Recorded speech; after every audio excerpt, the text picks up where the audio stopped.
Hello. आज start कर रहे हैं कोऑर्डिनेट ज्योमेट्री। कोऑर्डिनेट ज्योमेट्री में फर्स्ट पढ़ना है जो पॉलिटेक्निक के हिसाब से point and distance, straight line and circle.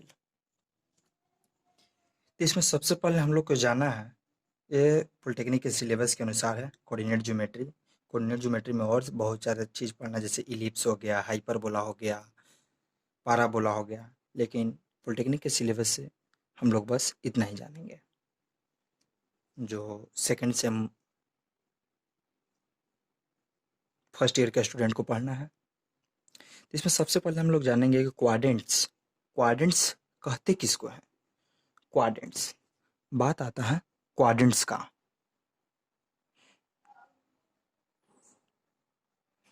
Quadrants होता क्या है?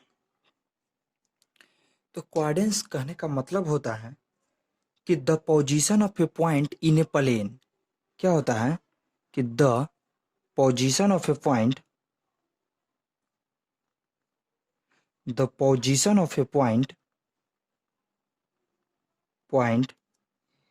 इन a plane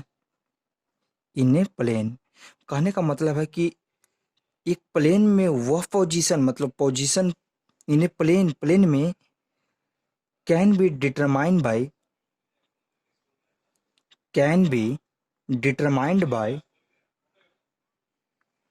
can be determined by means of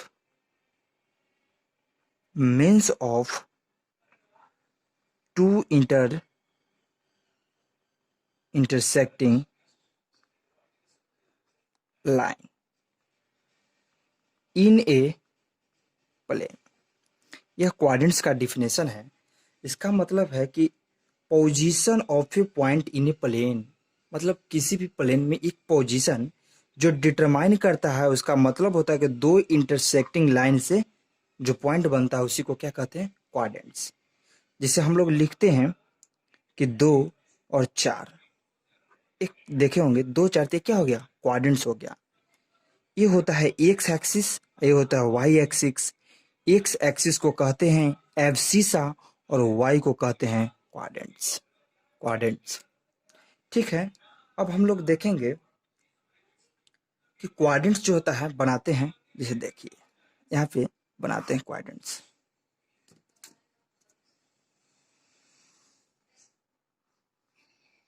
यहाँ पे बनाते हैं क्या? Quadrants.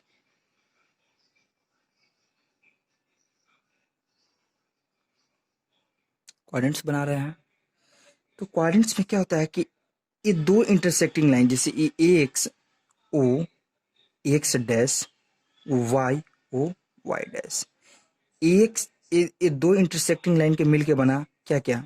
X o x dash and y o y dash. जो लाइन था वो इंटरसेक्ट कहाँ किया? ओ पोजीशन पे इंटरसेक्ट किया, ई और एक दूसरे को इंटरसेक्ट किया। कितना डिग्री का एंगल? तो ईच अदर, सभी एक दूसरे से कितना एंगल पे है? 90 डिग्री पे। कितना? 90 डिग्री पे। अब देखिए 90 डिग्री एंगल पे है। तब इसमें क्या हुआ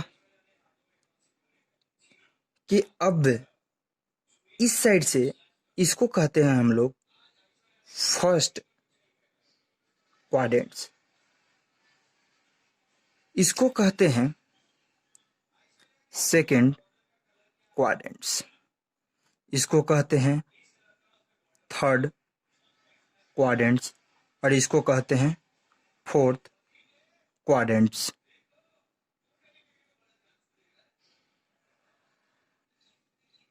इसको क्या कहते हैं? थर्ड और इसको फोर्थ क्वाड्रेंट। अब बात आता है दोस्तों साइन का। तो देखिए जहां एक्स है वो होता है पॉजिटिव, वाई है वो पॉजिटिव, लेकिन डैश वाला होता है नेगेटिव। तो ये क्वाड्रेंट जो होता है इसका साइन होता है प्लस प्लस। क्या होता है? Plus plus. अब पहले एक्स का लिखा जाता है तो इसका क्या साइन हो जाएगा? तो इसका साइन हो जाएगा माइनस प्लस।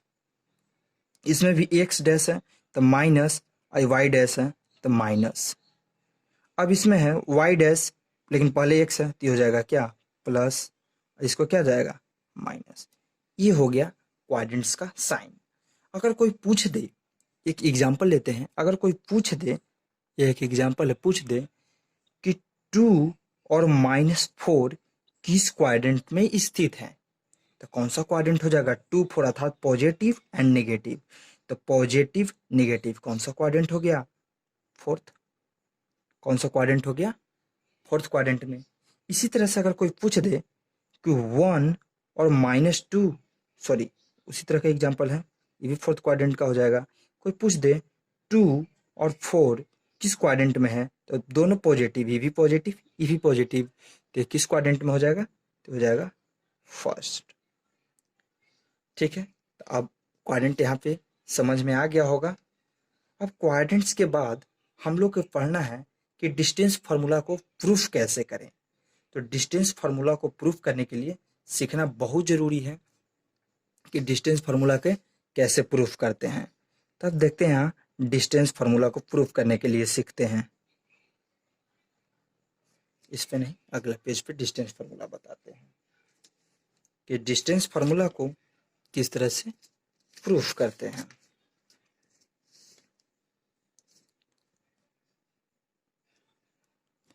ठीक है, डिस्टेंस फार्मूला, ये जो है डिस्टेंस फार्मूला हमेशा एग्जाम में, कभी कभी किसी बोर्ड के एग्जाम में पूछ देता है कि डिस्टेंस फार्मूला को प्रूफ करें। ठीक है, तो डिस्टेंस फार्मूला को प्रूफ करने से पहले हम लोग को क्या लेना होगा? क्वाड्रेंट्स बनाना होगा। क्या बनाना होगा? क्वाड्रेंट्स बनाना होगा। और इस क्वाड्रेंट्स में 2 पॉइंट लेना होगा, 2 पॉइंट लेना होगा। एक पॉइंट ले लिए Q, एक पॉइंट ले लिए P। अब इसको क्या होता है कि इसके बीच डिस्टेंस हमको ज्ञात करना है, तो पहले हमको इसको मिला दिए। तो डिस्टेंस, तो पहले क्या होगा कि यहाँ लिखेंगे कि let P and Q be 2 given point. क्या है कि P एंड Q जो है दो क्या है, दिया हुआ पॉइंट है मान लिए। ठीक है, जिसका whose coordinate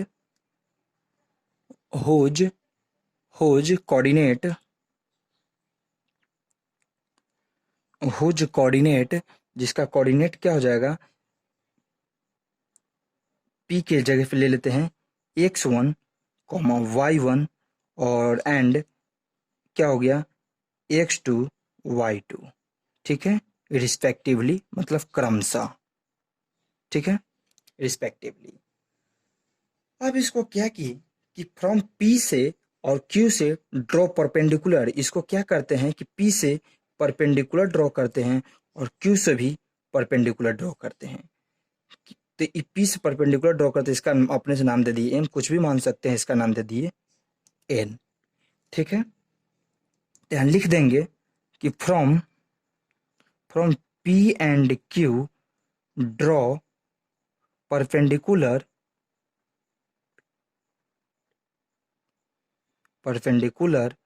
at point M and N on OX।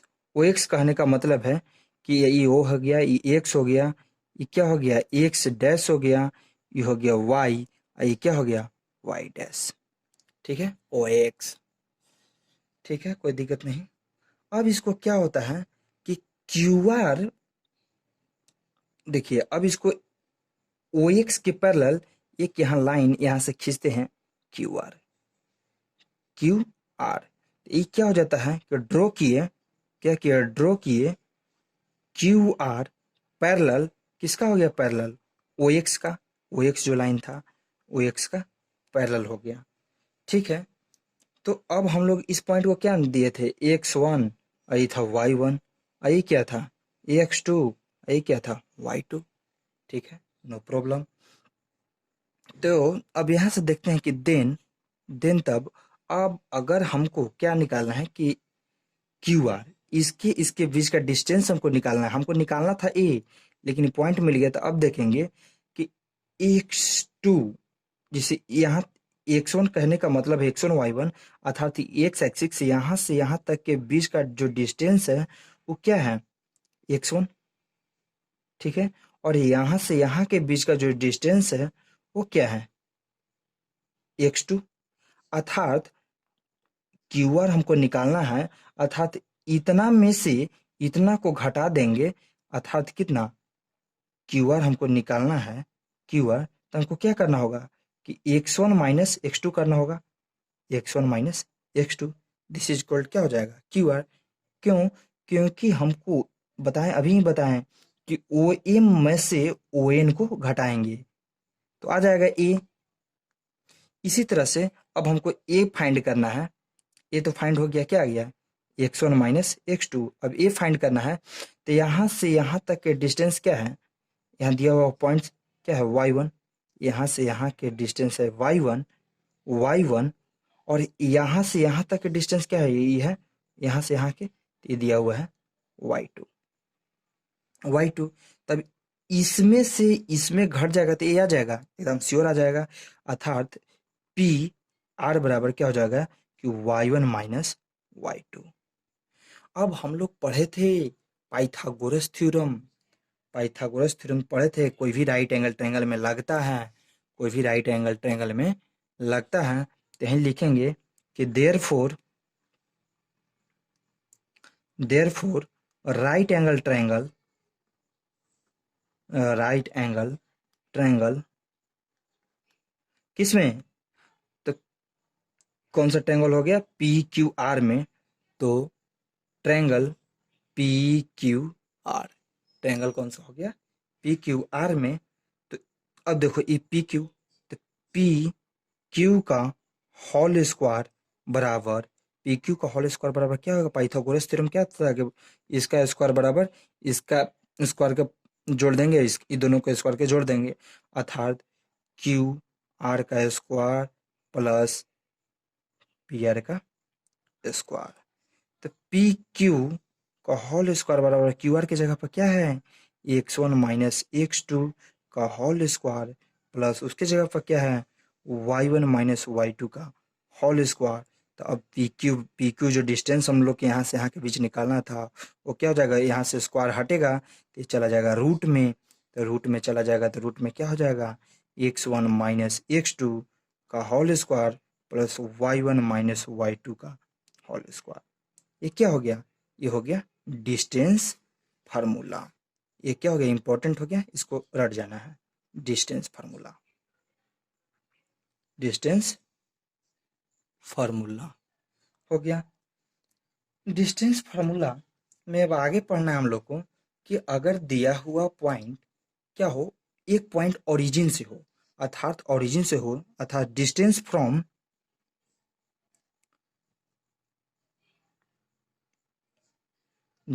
From कहाँ से, ओरिजिन से, डिस्टेंस फ्रॉम ओरिजिन से, ओरिजिन अर्थात ओरिजिन क्या होना चाहिए, ओरिजिन का मतलब ही है 0 0, और अदर पॉइंट क्या रहेगा, x1 या कुछ भी रहे y1।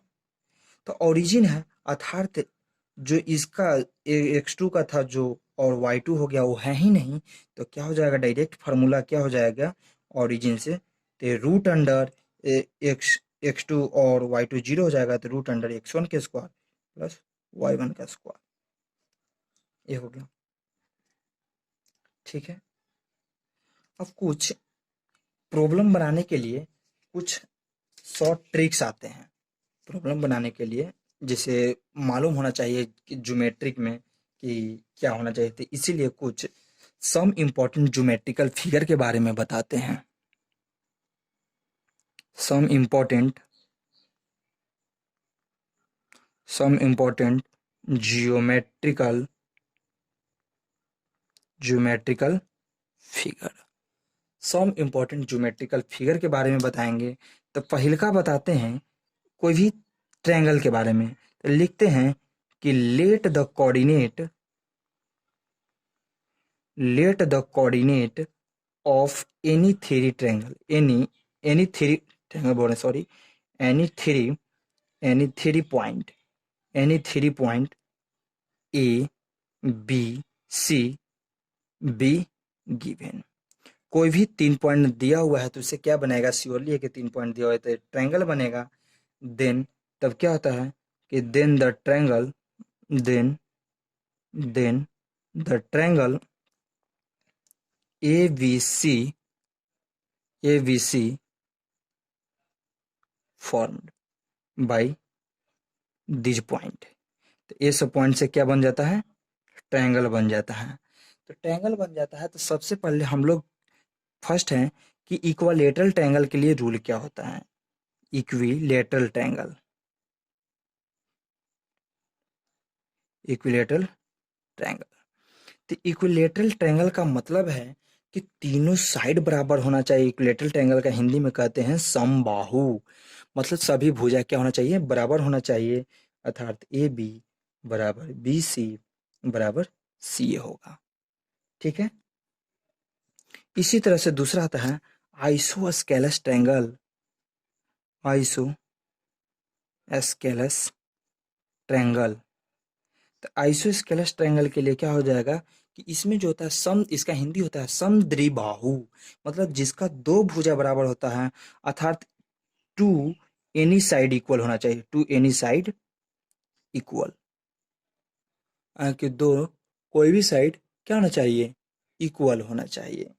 अब इसी में तीसरा का है कि राइट एंगल के लिए हम लोग सारा लोग जानते हैं कि राइट एंगल के लिए रूल क्या है।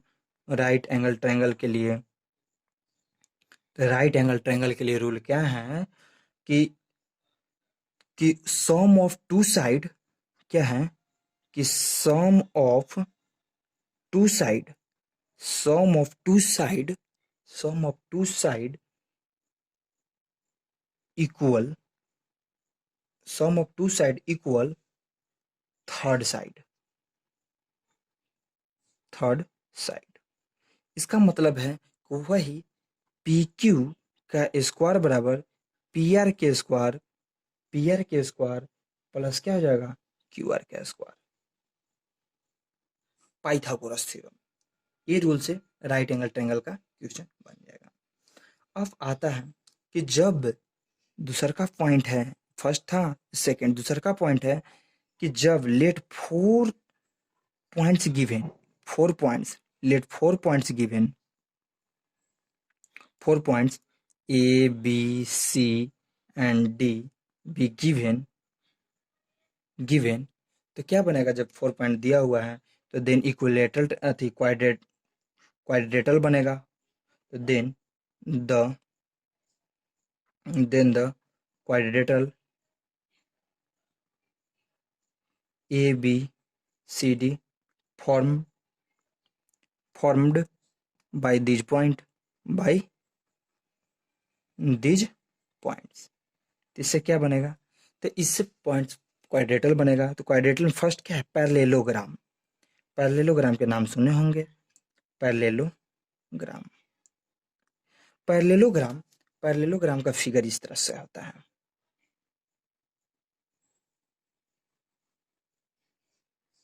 पैरेललोग्राम जिसमें दे दिए A B C D parallelogram. तो पैरेललोग्राम में क्या होता है कि अपोजिट साइड इक्वल, पैरेललोग्राम में क्या होता है, पैरेललोग्राम में क्या होता है कि अपोजिट, पैरेललोग्राम का मतलब क्या होता है कि अपोजिट